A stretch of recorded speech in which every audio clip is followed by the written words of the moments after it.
This is your chemistry mentor Farheen Naz, and let's start with the chemistry solutions of Tamil Nadu. So, the first question for the chemistry part is the composition of duralumin alloy is. So, in this first question, you have been asked the composition of duralumin alloy. So, duralumin alloy की composition के बारे में पूछा गया है. So, one is the correct answer of this question. Okay, this is a theory based question जहां आपको याद होना चाहिए कि ड्यूरेल्यूमिन अलॉय जो है वो किन किन यहां पर मेटल से बना है. So aluminium, magnesium, manganese and copper, चार यहां पर मेटल्स हैं जिनसे क्या बना है ड्यूरेल्यूमिन अलॉय. सो इसके अंदर कॉम्पोजिशन क्या होती है, 95% एल्यूमिनियम होता है, 4% कॉपर होता है, 0.5% मैग्नीशियम होता है एंड 0.5% ही मैंगनीज होता है. सो ड्यूरेल्यूमिन अलॉय जो है ये अलॉय आपका aeroplane, spacecraft, ships, pressure cookers, so इन तरीके की चीजों को बनाने में यूज होता है. स्टील की तरह एक अच्छा अलॉय है मगर थोड़ा लाइट वेट है. अगर टेक्सचर देखें तो हार्ड टेक्सचर है, कोरोजन रेजिस्टेंट भी है और डक्टाइल है. So this is about duralumin alloy. So answer is 1. Now let's move ahead with the next question. The next question is asking the IUPAC name of Epsom salt. So आपसे Epsom salt का IUPAC name पूछा गया है. यहां पर आप acid basis and salts chapter को अगर रिमाइंड करें तो वहां पर काफी सारे सॉल्ट्स के बारे में आपको बताया जाता है जिनमें वाटर ऑफ क्रिस्टलाइजेशन प्रेजेंट होता है. सो वाटर ऑफ क्रिस्टलाइजेशन की बात करूं तो यहां सारे ही सॉल्ट्स में प्रेजेंट है और इन्हीं में से कोई एक है एप्सम सॉल्ट. सभी का नेम लिखना शुरू करते हैं with formula here. So copper sulphate pentahydrate. Copper sulfate pentahydrate is CuSO4 dot penta means 5 5H2O जिसको हम बोलते हैं ब्लू विट्रियोल. इसका कॉमन नेम है blue vitriol. Okay, copper sulphate pentahydrate. Calcium sulphate dihydrate की बात करूं तो CaSO4 dot di means 2 2H2O. So this is the formula for gypsum जिसको यूज करके हम बनाते हैं प्लास्टर ऑफ पेरिस. फाइन, मैं बात करती हूं यहाँ पे मैग्नीशियम सल्फेट हेप्टाहाइड्रेट की. सो MgSO4 is magnesium sulphate, heptahydrate बोला है तो हेप्टा इज 7H2O. इसको हम बोलते हैं Epsom salt. This is known as Epsom salt. Fine, ये होता है आपका एप्सम सॉल्ट. लास्ट है zinc sulphate heptahydrate, ZnSO4 dot 7H2O, hepta is 7. और यही याद करने की ट्रिक है, हेप्टा से, डाई से, पेंटा से आप वाटर ऑफ क्रिस्टलाइजेशन याद रख सकते हैं. एंड इसका नेम होता है व्हाइट विट्रियोल.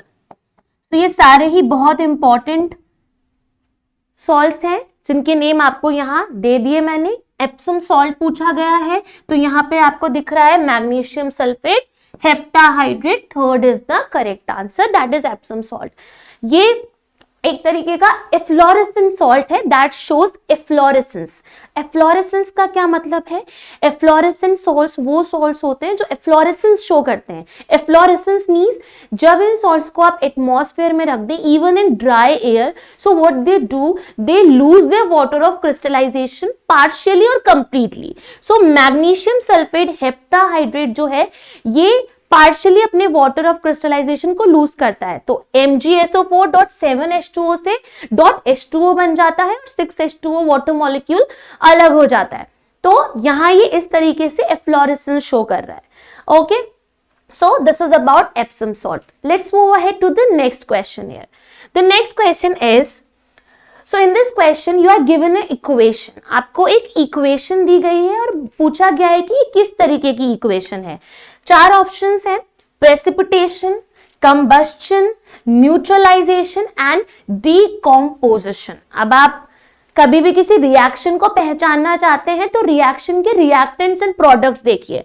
सो यहाँ पे रिएक्टेंट्स क्या क्या है, NH4OH आपको दिया है, NH4OH दिया है जिसका नेम होता है एक्वस अमोनिया।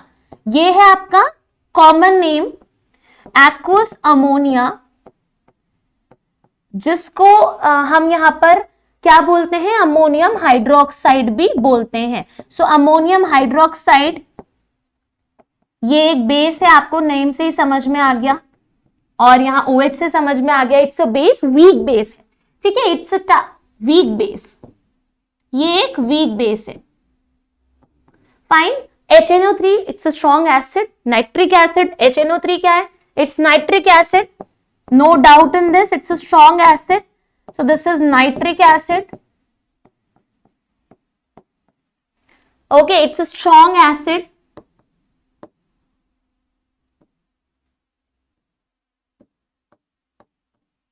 ये एक स्ट्रॉन्ग एसिड है। फाइन। अब आपको क्या मिल रहा है, NH4NO3। अब आपको पता है एसिड और बेस के बीच में जब भी रिएक्शन होती है तो सॉल्ट और वाटर बनता है, सॉल्ट बनता है और यहाँ पे वाटर बनता है, और इस रिएक्शन को जहां एसिड और बेस एक दूसरे को न्यूट्रलाइज कर देते हैं उसको हम न्यूट्रलाइजेशन बोलते हैं। तो ना ही यहाँ कंबशन या डिकम्पोजिशन हो रहा है, डिकम्पोजिशन में यहाँ एक रिएक्टेंट सेवरल प्रोडक्ट्स में ब्रेक डाउन होता है, कंबशन में ऑक्सीजन का एडिशन होता है, प्रेसिपिटेशन में कोई प्रेसिपिटेट इनसॉल्युबल सब्सटेंस बनता है। यहाँ पे NH4NO3 is not that insoluble substance, it's a salt, okay, that is ammonium nitrate, okay, it is ammonium nitrate salt, okay, it is ammonium nitrate, nitrate होता तो NO2 होता है, okay. So this is neutralization reaction, it's easy one, आप देखते ही समझ जाएंगे, neutralization reaction है। अमोनियम नाइट्रेट जो सॉल्ट बन रहा है, इट्स एन एसिडिक और बेसिक, दैट्स द क्वेश्चन, ये हमें पता होना चाहिए। तो वीक बेस और स्ट्रॉन्ग एसिड है तो एसिडिक सॉल्ट। आगे बढ़ जाते हैं इस क्वेश्चन के अंदर, नेक्स्ट क्वेश्चन देखते हैं। This question is done. Next is the question says the symbol assigned for azimuthal quantum number. Azimuthal quantum number, तो 4 तरीके के क्वांटम नंबर्स के बारे में हम पढ़ते हैं जो आपको क्या बताते हैं, प्रॉपर्टीज बताते हैं इलेक्ट्रॉन्स की, ठीक है। सो यहाँ 4 तरीके के क्वांटम नंबर्स के बारे में हम पढ़ते हैं। सो पहला होता है principal quantum number n, principal quantum number, this is principal quantum number, ठीक है। S आपका होता है spin quantum number, spin quantum number. अगर मैं बात करूं M की, मैग्नेटिक क्वांटम नंबर,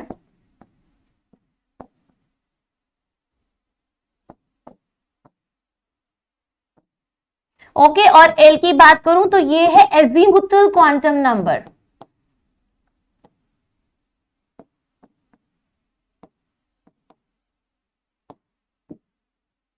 तो आपको नेम याद है, इजी है, तो आप इजीली बता सकते हैं 2 is the correct answer here, azimuthal quantum number. और एजीमुथल क्वांटम नंबर जो है वो आपको क्या बताता है, ऑर्बिटल का शेप बताता है, मतलब ऑर्बिटल किस सबशेल से बिलोंग करता है वो आपको यहाँ पे बताता है azimuthal quantum number, okay. So this is 37 question, let's move ahead to the next one. Next question is pick the odd one out. आपको ऑड बताना है जो बाकियों से यूजुअल ना हो। अगर मैं बात करूं फर्स्ट ऑप्शन की, C2H5 बोथ साइड, बीच में O, तो ये क्या है, this is a type of ether, okay. So इसका नाम है ethoxyethane, okay, this is ethoxyethane, इसका नेम है इथॉक्सी ईथेन,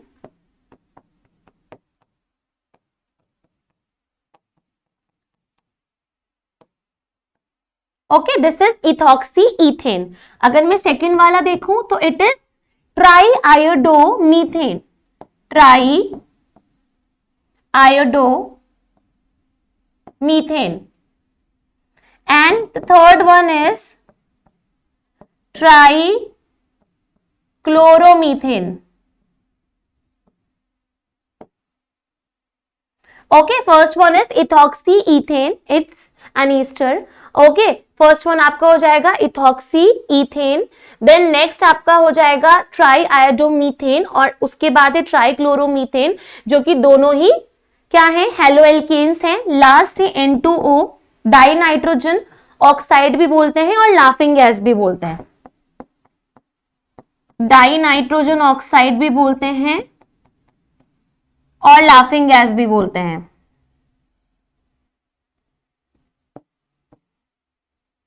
अब आप इजीली देख सकते हो कि पहले तीन तो ऑर्गेनिक कंपाउंड्स हैं, ओके, और लास्ट वाला जो है this is an inorganic compound, okay, it is not made up of carbon hydrogen. So fourth is the odd one out and the correct answer here. So you'll go with option number 4. Okay. So now let's move ahead with the next question.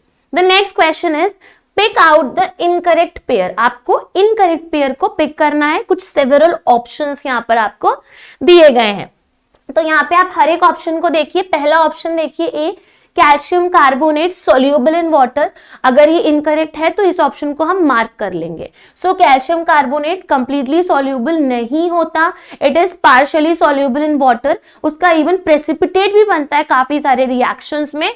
सो ए आपका यहां mark कर लीजिए, ये गलत है, ठीक है। अब आ जाते हैं कैल्शियम कार्बाइड पर। तो कार्बाइड की बात करूं, ग्रेइश ब्लैक सॉलिड होता है ये, okay, this is a greyish black solid, okay. So ये यहाँ पर सही है, तो इसको हम मार्क नहीं करेंगे। थर्ड पे आते हैं, यहाँ पे आ जाएगा carbon disulphide. So carbon disulphide जो है एक व्हाइट क्रिस्टलाइन सब्सटेंस नहीं होता, ये एक वॉलेटाइल लिक्विड है, ये एक वॉलेटाइल लिक्विड है, ओके। और ये लिक्विड अगर आपको याद हो तो आप अगर ये सेपरेशन टेक्निक्स में देखें तो सॉल्वेंट एक्सट्रैक्शन मेथड में भी यूज होता है। वहां पर जो सल्फर है इट को डिसॉल्व इन कार्बन डाइसल्फाइड। कुछ पर्टिकुलर सॉल्वेंट्स जो कुछ पर्टिकुलर सॉल्यूट्स को डिसॉल्व कर लेते हैं, उनका यूज किया जाता है selectively in solvent extraction method. So यहाँ पर ये वाला ऑप्शन भी गलत है because it is a volatile liquid, okay. So ये गलत है, तो मार्क कर लीजिए। नेक्स्ट आते हैं हम NaHCO3 is highly poisonous. NaHCO3 sodium bicarbonate, that is your baking soda, that is non toxic, क्योंकि उसको आप एज ए ईटेबल भी यूज करते हैं in your food. It is used as a cooking ingredient, okay. So this is also wrong. So अब A-C-D किस option में आ रहे हैं वो देखना है। सो थर्ड ऑप्शन की मैं बात करूं तो वहां A-C-D आ रहे हैं। So third option will be correct here, okay. So this is the correct answer. Now let's move ahead for the next question. Next question क्या कहता है? The question is The chemical used to identify drinkers in alcohol test. अब alcohol test में drinkers को identify करने के लिए यहाँ पे क्या use होता है? Okay, so alcohol test में actually क्या use होता है? So options देखते हैं। पहला है copper sulfate, दूसरा है potassium dichromate, तीसरा है sodium carbonate एंड चौथा है potassium permanganate। अब बहुत सारे स्टूडेंट्स को 2 और 4 में से डाउट होता है पोटेशियम डाइक्रोमेट और पोटेशियम परमैंगनेट में, क्योंकि यहाँ पे एसिडिफाइड पोटेशियम डाइक्रोमेट और एल्केलाइन पोटेशियम परमैंगनेट इनका यूज होता है in order to oxidize alcohol to acids and water is formed as a product. तो वहां पर दोनों as a oxidizing agent use होते हैं, लेकिन डिटेक्शन में क्या काम आएगा? सो मैं बता देती हूँ, डिटेक्शन में काम आता है potassium dichromate, okay, because potassium dichromate का ऑरेंज कलर ग्रीन में टर्न हो जाता है। सो मैं रिएक्शन लिख देती हूँ, आंसर आपका सेकंड है। जैसे कि आपके पास यहाँ पर CH3CH2OH, this is ethanol, okay, this is a type of alcohol, ethanol, that is used for consumption as well. So in the presence of what? Alkaline acidified potassium dichromate, acidified मतलब K2Cr2O7 acidified, इसलिए H+ लिख रहे हैं हम यहाँ पर, and यहाँ पर ऑक्सीडेशन होगा। सो ऑक्सीजन हमने रिप्रेजेंट कर दिया, तो ये कन्वर्ट हो जाता है CH3COOH, ऑक्सीडाइज हो गया, क्या बन गया? इथेनोइक एसिड, ठीक है, इथेनोइक एसिड बना और बना H2O यानी कि वाटर। सो यहाँ पर K2Cr2 जो है, ठीक है, ये पहले क्या था? ये पहले था आपका ऑरेंज कलर का, बाद में ये हो गया ग्रीन। तो अगर क्या हो, पोटेशियम डाइक्रोमेट ऑरेंज से ग्रीन हो जाए, मतलब आप डिटेक्ट कर सकते हो कि अल्कोहल किसी ड्रिंकर ने ड्रिंक किया है। सो इस तरीके से इस क्वेश्चन को आप याद रख सकते हो, सॉल्व कर सकते हो। सो ये सेकेंड ऑप्शन जो है वो करेक्ट हो जाएगा। नेक्स्ट क्वेश्चन पे चलते हैं। नेक्स्ट क्वेश्चन है सिलिकॉन कार्बाइड कंटेन्स। तो सिलिकॉन कार्बाइड जो है उसके स्ट्रक्चर पे हमें फोकस करना है। यहाँ पे पूछा गया है कोऑर्डिनेट बॉन्ड होता है, आयनिक होता है, कोवलेंट होता है कि हाइड्रोजन होता है। सो अब इतना तो समझ में आ गया कि सिलिकॉन और कार्बाइड, तो सिलिकॉन और कार्बन की बात हो रही है। सो कुछ इस तरीके का स्ट्रक्चर होता है सिलिकॉन से, यहाँ 4 कार्बन जो है, ठीक है। सो यहाँ पे सिलिकॉन से 4 कार्बन अटैच्ड है, ठीक है। इस तरीके से ये टेट्राहेड्रल ज्योमेट्री है, tetrahedral geometry. Strong covalent bond से सिलिकॉन और कार्बन अटैच्ड है, ठीक है। सो स्ट्रॉन्ग कोवेलेंट बॉन्ड से सिलिकॉन एंड कार्बन अटैच्ड है सिलिकॉन कार्बाइड में। ओके, सो SiC इसका फॉर्मूला होता है। सो अब ये जो कार्बन है ये फर्दर और दूसरे सिलिकॉन से अटैच्ड होगा, ये फर्दर और दूसरे सिलिकॉन से अटैच्ड होगा। Same with this, same with this, same with this, ठीक है। तो silicon carbide SiC is the formula. इसके अंदर ये स्ट्रॉन्ग कोवेलेंट बॉन्ड्स होते हैं, तो पूरा एक नेटवर्क बनता है। ये सिलिकॉन 4 कार्बन से है, ठीक है। ये कार्बन जो है फर्दर और सिलिकॉन से हो जाएगा। सो इस तरीके से सबकी वैलेंसी जो है सिलिकॉन और कार्बन की वैलेंसी सेटिस्फाई होती है, दोनों की वैलेंसी 4 है। So covalent bond is the correct answer, option number 3rd। Now let's move ahead to the next question. The next question is lime water has a pH value। तो directly आपसे lime water के बारे में पूछा गया है। What is lime water और स्लेग्ड lime? Lime water और स्लेग्ड लाइम की मैं बात करूंगी। तो लाइम वाटर और स्लेग्ड लाइम जो है, और स्लेग्ड लाइम जिसको हम स्लेग्ड लाइम भी बोलते हैं, ठीक है, it is calcium hydroxide. Okay, CaOH whole twice, okay, calcium hydroxide. तो this is a strong base, ये एक स्ट्रॉन्ग बेस है और स्ट्रॉन्ग बेसिस के pH 12 के अराउंड होते हैं और इसका जो pH है वो इक्वल टू 12 है। So this is the direct answer, equal to 12 will be the pH here. Okay, fine. Now let's move ahead to the next question. Next question is Which of the following is a good oxidizing agent? यहां आपसे पूछा गया है कि इनमें से कौन सा एक अच्छा ऑक्सीडाइजिंग एजेंट होगा। ओके, सो यहां पर आपको ऑक्सीडाइजिंग एजेंट बताना है। अभी मैंने पिछली रिएक्शन आपको दिखाई थी कुछ क्वेश्चंस पहले ही, 2-3 क्वेश्चन पहले, जहां पर क्या होता है, एल्कोहल जो है जैसे कि इथेनॉल था वो ऑक्सीडाइज होकर इथेनॉइक एसिड में कन्वर्ट हो गया। वहां पर जो ऑक्सीडाइजिंग एजेंट्स यूज होते हैं वो एसिडिफाइड पोटेशियम यहाँ पे डाइक्रोमेट या फिर एल्केलाइन पोटेशियम परमैंगनेट का भी यूज किया जा सकता है। तो इनमें से अच्छा ऑक्सीडाइजिंग एजेंट 4th वाला होगा, पोटेशियम परमैंगनेट। ओके, अगर मैं बोलूं NaBH4 that is sodium borohydride, तो sodium borohydride is a reducing agent. PT platinum, PD palladium, ये दोनों भी रिड्यूसिंग एजेंट है। क्यों? क्योंकि इनका यूज होता है हाइड्रोजनेशन में, जहां पर अनसैचुरेटेड हाइड्रोकार्बन्स जो हैं जैसे कि एल्कीन, वो सैचुरेटेड वन में एल्केन में कन्वर्ट होते हैं, तो एडिशन ऑफ हाइड्रोजन हो रहा है। हाइड्रोजन का एडिशन मतलब रिडक्शन। सो ये भी रिड्यूसिंग एजेंट्स हैं। तो आपका आंसर हो जाएगा KMnO4, easy one. Let's move ahead to the next part. The next question is The number of molecules in 27 grams of H2O is। अब ये मोल कॉन्सेप्ट का क्वेश्चन है जिसको आपको सॉल्व करना पड़ेगा। आपको मास दिया हुआ है, given mass of H2O, given mass of H2O, आपको मास दिया है 27 ग्राम्स, तो इट इज 27 ग्राम। अब आपको मोलर मास पता है, molar mass of H2O, hydrogen का 2 16 हो जाएगा, ऑक्सीजन का यहाँ पे H2 का 2 16 है, O का, तो ये क्या हो जाएगा आपका 18 ग्राम। अब आपको पता है कि मोल्स का फॉर्मूला क्या होता है, moles equals to N upon Na। Na is what, number of molecules, Na is nothing but number of molecules. तो यहां पर आप देखिए N की वैल्यू आप निकाल सकते हैं मोल्स इनटू Na फॉर्मूला से, ठीक है। मोल्स होता है आपका given mass upon molar mass, So given mass upon okay molar mass into यहां पर Na कर देंगे Avogadro number.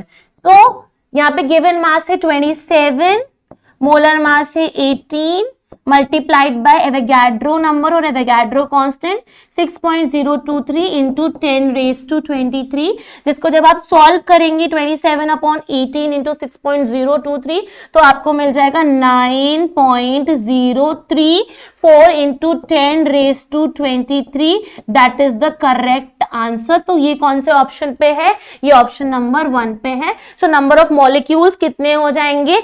9.034 into 10⁻23 molecules are there in 27 gram of water.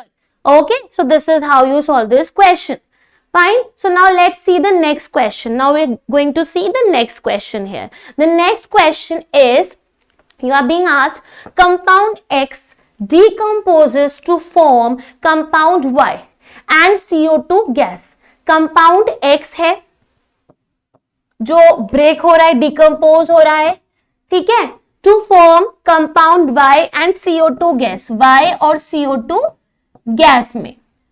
Compound Y जो है वो सीमेंट मैन्युफैक्चरिंग में, यानी it is used in the manufacture of cement. Now you have to identify X and Y, आपको बताना है X और Y, ठीक है। सो CaO ब्रेक होकर CaCO3 तो नहीं मिल सकता, तो ऑप्शन 1 नहीं होगा। CaCO3 और CaO सेकेंड ऑप्शन, तो इस ऑप्शन पे हम जा सकते हैं। अगर मैं बात करूं कैल्शियम कार्बोनेट, तो ये तो बहुत जनरल सी रिएक्शन है, ठीक है, जिसको आप हीट करते हैं तो आपको कैल्शियम ऑक्साइड और CO2 मिल जाता है, ठीक है, carbon dioxide. Fine, this is thermal decomposition reaction, this is thermal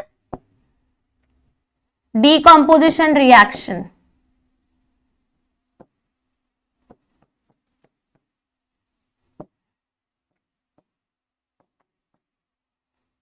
आपको अगर याद है क्विकलाइन जो है as a manufacturing in cement use होता है, तो आप तब भी इजीली बता सकते हैं विदाउट एनी प्रॉब्लम। तो second is the correct answer. Calcium oxide can not be decompose to calcium hydroxide, okay, neither calcium hydroxide could be decompose to calcium carbonate. So second one is the correct answer here. Fine, now let's move ahead to the next part. The next question is an example of hygroscopic substance. तो आपको hygroscopic substance का example पूछा गया है और 4 options दिए हैं, calcium oxide CaO, NaOH sodium hydroxide, that is a strong base also known as caustic soda, KOH is caustic potash, potassium hydroxide, a strong base, FeCl3 is ferric chloride। तो इनमें से बताना है हाइग्रोस्कोपिक सब्सटेंस। तो आपको याद होना चाहिए हाइग्रोस्कोपिक का मतलब क्या है। हाइग्रोस्कोपिक सब्सटेंस वो सब्सटेंस होते हैं that absorbs the moisture readily from the atmosphere and becomes wet. अगर आप उसको मॉइस्चरस एनवायरनमेंट में, थोड़ा भी मॉइस्चर एनवायरनमेंट है, उस मॉइस्चरस एनवायरनमेंट में आप उसको छोड़ देंगे तो वो एटमॉस्फेयर से मॉइस्चर एब्जॉर्ब करके वेट होगा, सिर्फ वेट हो जाएगा, थोड़ा सा चिपचिपा सा वेट सा हो जाएगा, ठीक है। सो इनमें से हाइग्रोस्कोपिक होता है CaO, कैल्शियम ऑक्साइड। बाकी 3 क्या है? बाकी 3 है डेलिक्वेसेंट, ओके, बाकी 3 क्या है? डेलिक्वेसेंट है, okay, deliquescent, they are deliquescent substances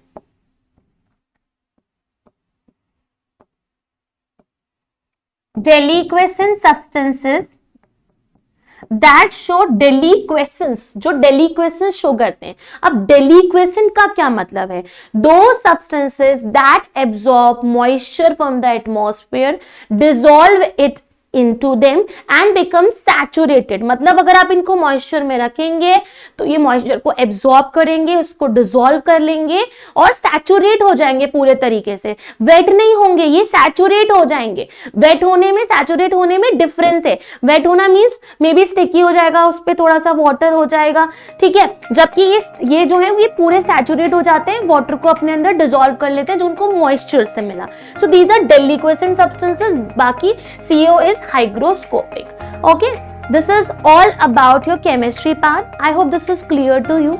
Now let's move ahead to the biology part.